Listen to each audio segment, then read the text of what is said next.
नमस्कार दोस्तों, हम पिछले लेक्चर में कूलॉम के नियम के बारे में पढ़ चुके थे, जो कि पहला एक तरीके से देखा जाए तो पहला कॉन्सेप्ट था पहली यूनिट का पहले चैप्टर में स्थिर वैद्युतिकी में।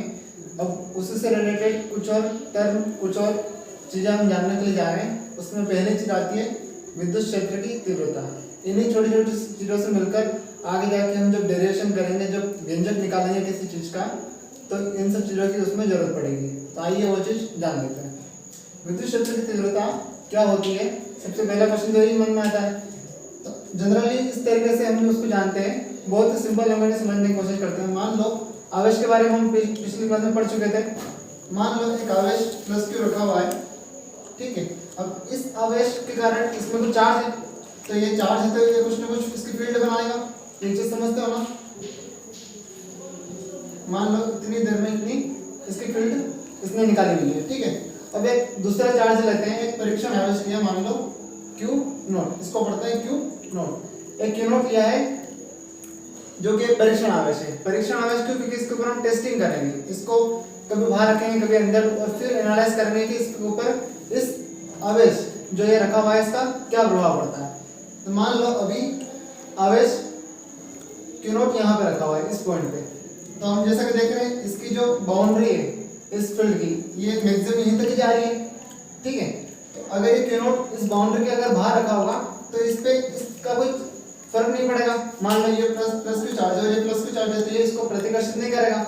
लेकिन जैसे ही फिर एक पॉइंट अपन ने लिया इसके अंदर, मान लो इसके अंदर लेके आ गए Q नॉट को, तो अब इसका कुछ ना कुछ फर्क पड़ेगा। मान लो यहाँ पे रख दिया, यहाँ से उठा के यहाँ रख दिया, तो इससे आप देख पा रहे हो कि ये जो डिस्टेंस है इसकी, ये कम ज्यादा है दोनों में। तो एक चीज हम बेसिक से यहाँ से समझ सकते हैं बिना फॉर्मूला से ही, कि अगर जैसे जैसे इसके पास आएगा तो उतना ज्यादा प्रतिकर्षित करेगा, और जितना ज्यादा दूर रहेगा उतने कम से प्रतिकर्षित करेगा या फिर आकर्षित करेगा। तो इसको सिंपल मैथमेटिकल टर्म में बोलते हैं कि कितनी तीव्रता से ये जो प्लस Q चार्ज रखा था, ये इस पे कितनी तीव्रता से कितने फोर्स से बल लगाएगा, आकर्षण या प्रतिकर्षण का, और जिस फील्ड के अंदर होगा उसी को बोलते हैं विद्युत क्षेत्र की तीव्रता। जिस तीव्रता से ये इस पर फोर्स लगाएगा उसी को बोलते हैं विद्युत क्षेत्र की तीव्रता। तो उसको जनरली मैथमेटिकल टर्म में इस तरीके से बोल सकते हैं, E से शो करते हैं विद्युत क्षेत्र की तीव्रता को, बराबर में ये Q नॉट चार्ज था, कितने फोर्स से प्रतिकर्षित या आकर्षित होगा। तो इसको एक तरीके से पढ़ेंगे, एकांक आवेश को, एकांक आवेश पे प्लस Q चार्ज कितना विद्युत क्षेत्र की तीव्रता को इसी शो करते हैं। तो अभी मैंने बताया परीक्षण आवेश जितने प्रतिकर्षण या आकर्षण बल से अपने पे फोर्स महसूस करता है उसको बोलते हैं विद्युत क्षेत्र की तीव्रता। तो यही चीज डेफिनेशन के तौर पे मैं लिख देता हूँ तो आपको समझने में आसानी होगी।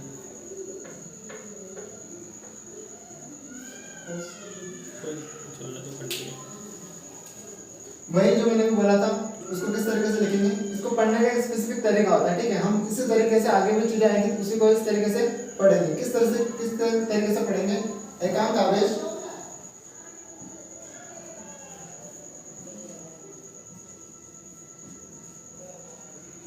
जितने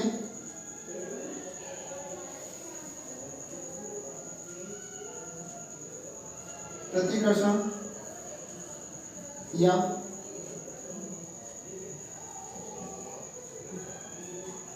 आकर्षण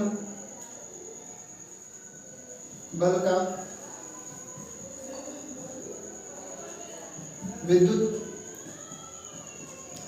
क्षेत्र में बल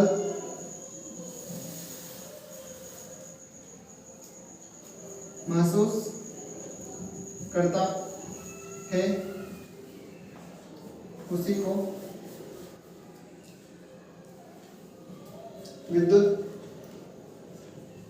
क्षेत्र की तीव्रता कहते हैं, ठीक है। तो ये बात मैंने इसी तरीके से जब आपको बोला था, इसको मैथमेटिकल टर्म में इस तरीके से लिखेंगे और थ्योरी के पार्ट में इस तरीके से लिखेंगे। एकांक धनावेश या फिर परीक्षण जो आवेश है वो कितने प्रतिकर्षण या आकर्षण बल का अनुभव करेगा, किसके अंदर? इलेक्ट्रिक फील्ड के अंदर, विद्युत क्षेत्र के अंदर। तो उसी को बोलेंगे विद्युत क्षेत्र की तीव्रता। अब मेन पार्ट क्या रहता है, आपको एग्जाम में इसकी डेफिनेशन नहीं पूछेगा, आपको एग्जाम में इस तरह रिलेटेड क्वेश्चन पूछेगा कि इसका मात्रक और विभव सूत्र क्या होता है। वो आइए निकाल लेते हैं।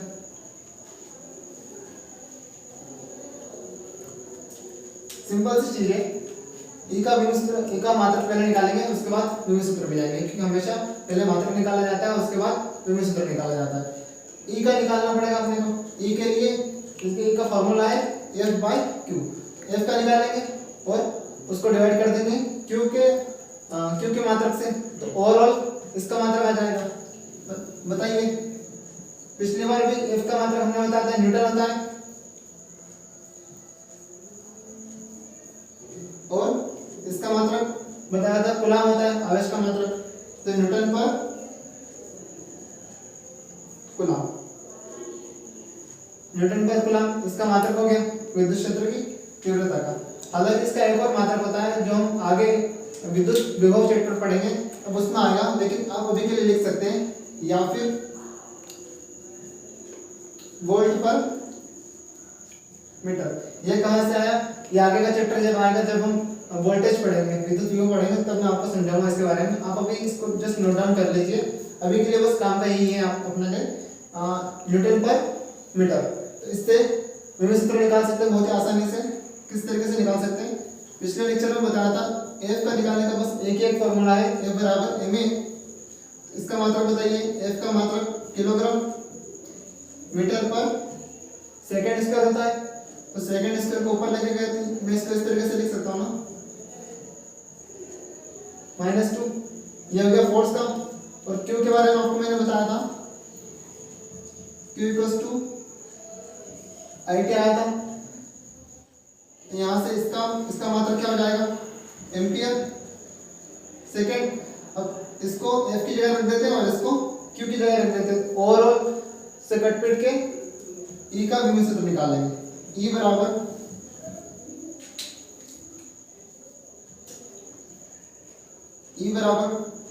F के लिए रखो यहाँ पे kg मीटर सेकेंड -2 और A एम्पियर सेकेंड। इन दोनों को ऊपर लेके गए तो क्या बन जाएगा, kg मीटर सेकेंड की पावर -3 और A -1। इसी को विभव सूत्र के फॉर्म में डाल देंगे तो क्या हो जाएगा, kg को तो m से बताते हैं कैपिटल से, मीटर को l से, समय सेकेंड को t से बताते हैं और एम्पियर को a से शो करते हैं।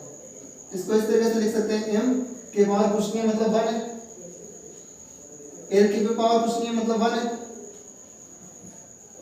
t -3 और a -1। तो ये इसका विभव सूत्र आ गया है और ये रहा इसका मात्रक। तो ये दोनों चीजें ऑब्जेक्टिव के हिसाब से बहुत ही इंपॉर्टेंट है, इसको आप नोट डाउन कर लीजिए। अभी हमने थोड़ी देर पहले जाना विद्युत क्षेत्र की तीव्रता के बारे में। अब इसी के आगे एक और टर्म आता है विद्युत द्विध्रुव, जिसके बारे में हम जानते हैं आगे क्या होता है विद्युत द्विध्रुव। ये सब एक तरीके से ना देखा जाए तो एक तरीके से सारी परिभाषा है और इनका मात्रक और विभव सूत्र एक तरीके से सारा का सारा अभी ना सामग्री तैयार हो रही है। एक बड़ा सा जो डेरिवेशन करेंगे तब उसके अंदर ये सारी चीजें का यूज आएगा, उपयोग आएगा उसके अंदर। तो अभी छोटी छोटी चीजें मिलके अपन सीख लेते हैं और जो डेरिवेशन करेंगे उसके अंदर अप्लाई कर देंगे। तो विद्युत द्विध्रुव को समझते हैं क्या होता है। जब दो साथ में डेफिनेशन भी समझते जाएंगे, मैं डायग्राम बनाते जा रहा हूं। जब दो विजातीय आवेश मतलब एक प्लस और एक माइनस बहुत ही अल्प दूरी पर स्थित हो, बहुत ही अल्प दूरी पर स्थित हो, तो इस पूरे निकाय को बोलते हैं विद्युत द्विध्रुव। विद्युत द्विध्रुव इसको हम स्मॉल t से दर्शाएंगे। क्या हो जाएगा, Q × 12। इसी को बोलते हैं विद्युत द्विध्रुव। डेफिनेशन में फिर से एक बार आपको बोल देता हूं, आप चाहे तो नोट डाउन कर सकते हैं। जब दो विजातीय आवेश एक दूसरे से बहुत ही अल्प दूरी पर स्थित हो, तो इस निकाय को बोलते हैं विद्युत द्विध्रुव। इसको इस तरीके से शो करेंगे, P बराबर Q × 12। ठीक है, जहाँ पे 12 क्या है, इन दोनों के बीच की दूरी है। ये बहुत ही छोटी दूरी होती है, बहुत ही अल्प दूरी है। इसका जो मात्रक और विभेद सूत्र एग्जाम के हिसाब से, ऑब्जेक्टिव के हिसाब से बहुत ही ज़्यादा इंपॉर्टेंट है, और जब आगे आप कंपटीशन या फिर इस हिसाब से भी देखते हैं तो इसमें बहुत ही ज़्यादा इसका इंपॉर्टेंट रोल है। इसका मात्रक निकाल लेते हैं, यहाँ पे रख देंगे क्यू का, और एल मतलब दोनों के बीच की दूरी है, दूरी का मात्रक यहाँ पे रख देंगे, और किसका मात्रक निकल के आ जाएगा, पी का मात्रक निकल के आ जाएगा विद्युत द्विध्रुव का। अभी हमने बताया था आवेश का मात्रक होता है कूलाम, मतलब इसका जब मात्रक निकालेंगे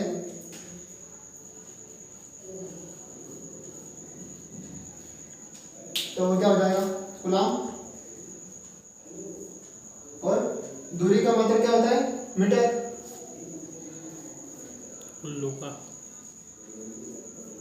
दूरी का मात्रक क्या हो जाएगा मीटर। इसका मात्रक, आवेश का मात्रक होता है कूलाम और दूरी का मात्रक होता है मीटर। ठीक है, तो ये इसका मात्रक आ गया कूलाम मीटर। ठीक है, और इसका विभेद सूत्र की जब बात करेंगे तो विभेद सूत्र हमेशा मात्रक से आता है, आपको पता है।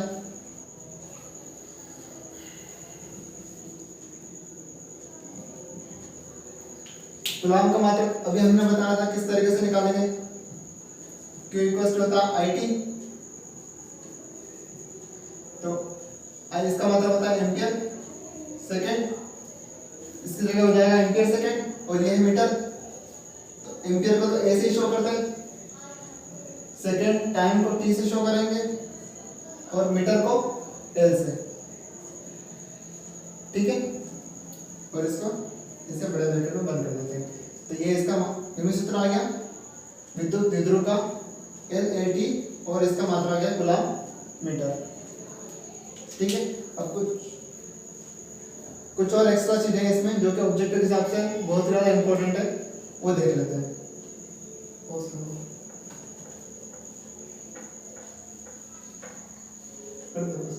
चलने दो। आवेश घनत्व के बारे में पढ़ते हैं, जो कि ऑब्जेक्टिव में आता है, हमेशा एक क्वेश्चन उसमें से पूछता है। तीन तरीके से इसको क्लासिफाई करते हैं, जिसमें से एक क्वेश्चन हमेशा आने की संभावना रहती है।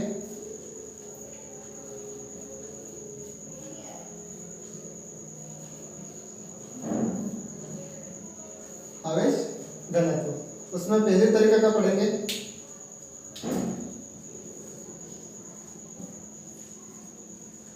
रैखिक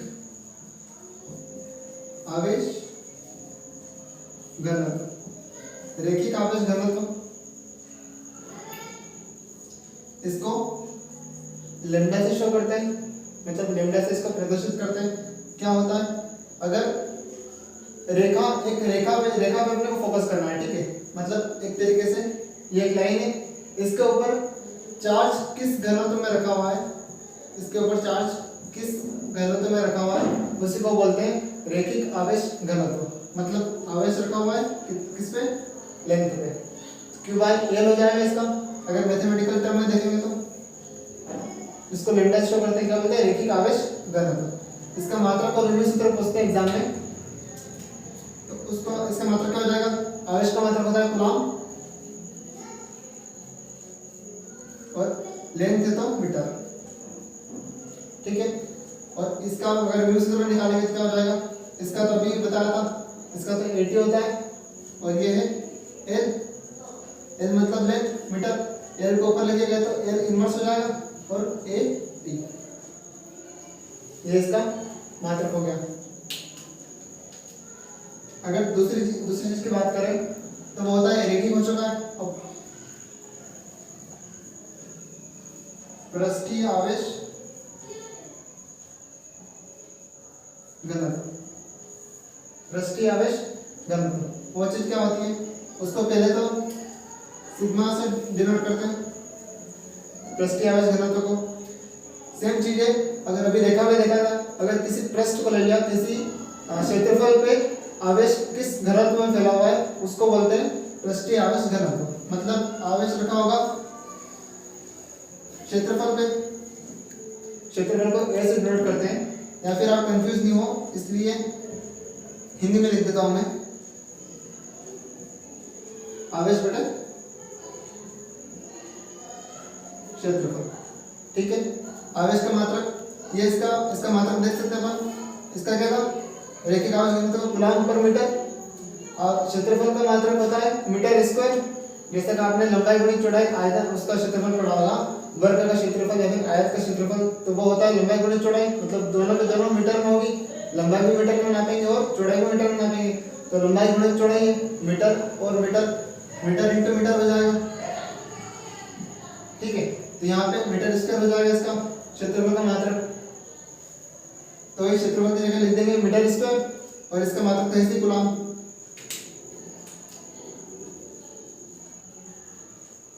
कूलम्ब अपॉन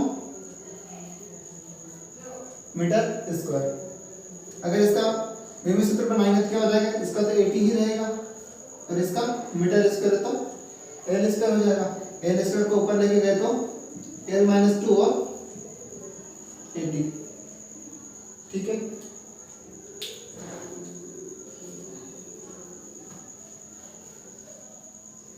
इसमें एक और चीज आती है, तीसरी चीज जिसको बोलते हैं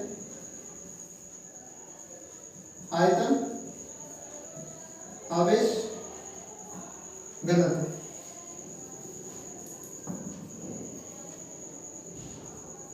आयतन आवेश घनत्व, इसको रो से प्रदर्शित करते हैं, ये इसको बोलते हैं रो, इसको रो से प्रदर्शित करेंगे। अब रेखिक वाला देख लिया, रेखिक मतलब रेखा में किस तरीके से फैला हुआ है, पृष्ठ वाला देख लिया क्षेत्रफल में किस तरीके से फैला हुआ है, आयतन बचा हुआ है मतलब पूरे आयतन में किस तरीके से आवेश किस घनत्व में फैला हुआ है, उसको इस तरीके से प्रदर्शित करेंगे, आवेश बटे आयतन, आयतन को v से प्रदर्शित करते हैं, आवेश बटे आयतन। इसका मात्रक आप बता सकते हैं, खुद ही सोच सकते हैं आप, q का मात्रक तो हो जाएगा कूलम्ब और आयतन का मात्रक हो जाएगा मीटर क्यूब। इसका विभव सूत्र इसी तरीके से निकालेंगे तो कूलम्ब तो ऐसा कैसा है सेम है, तो इसका तो 80 हो जाएगा और मीटर क्यूब है तो यहाँ पे मीटर स्क्वायर था तो एल स्क्वायर हो गया था, अगर मीटर क्यूब है तो एल क्यूब को ऊपर लेके गए तो क्या हो जाएगा l-3 80, तो ये इसका मात्रक आ गया और ये इसका विभव सूत्र। ये एग्जाम में पूछते हैं ऑब्जेक्ट के तौर पर।